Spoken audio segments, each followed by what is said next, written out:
The obituary for this Kansas woman says she died after receiving the COVID-19 vaccine. But medical experts say it's too early to say for sure what caused her death. Jeanie Evans lived in Effingham, Kansas in Atchison County. KCTV5's Greg Payne has spoken with several people who knew her. Greg, what are you learning about all of this? Yeah, Brad, right now the community is in mourning, and this being such a small town with less than 600 people, everybody knew Jeanie. Right up there at the bar. She liked to be close to the cash register. John Dove, the owner of Dove's Nest, says 68-year-old Jeanie Evans was a regular at the restaurant. Just 68 years old. She was a fireball, man. Yesterday, Evans, a former Effingham City Council member and beloved local store clerk, passed away. I think because everybody did know Jeanie and a lot of people grew up with her, yesterday was kind of a solemn day for everybody. You know, everybody that passed through the doors here yesterday spoke of her. Even today, customers are coming in, you know, asking if we've heard anything more about what happened to her. And Evans' obituary says she died at Stormont Vale Hospital from a reaction to the COVID vaccine.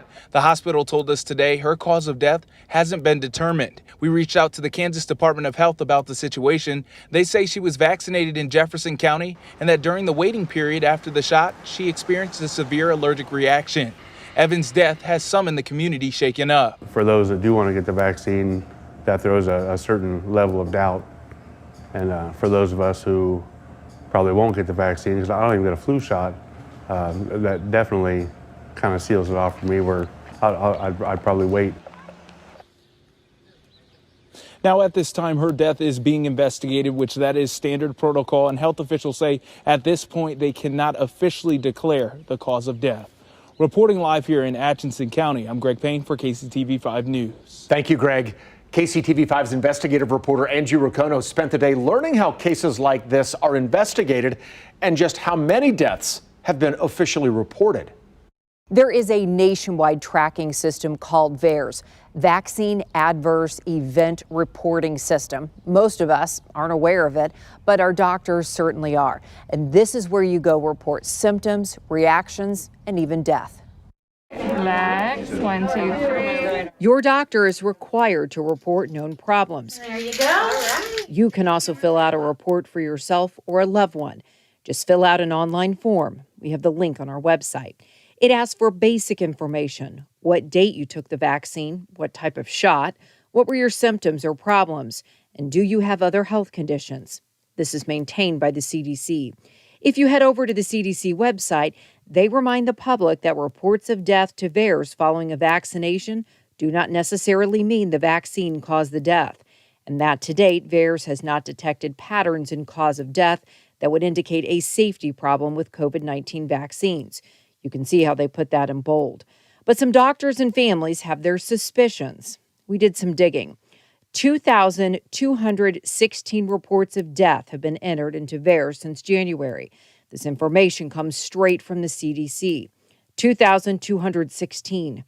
Not everyone is going public with their concerns like Jeannie's family.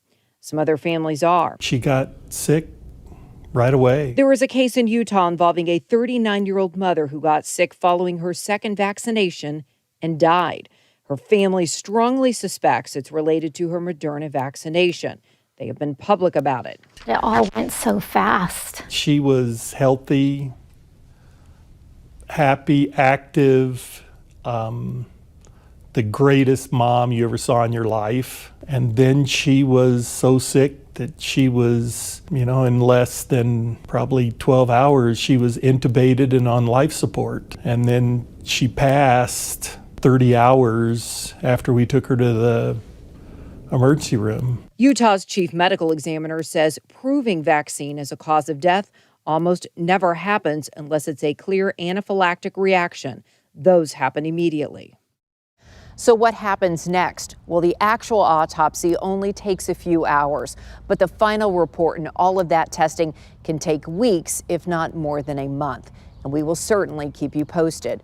Reporting in Kansas City, Angie Racono, KCTV5 News.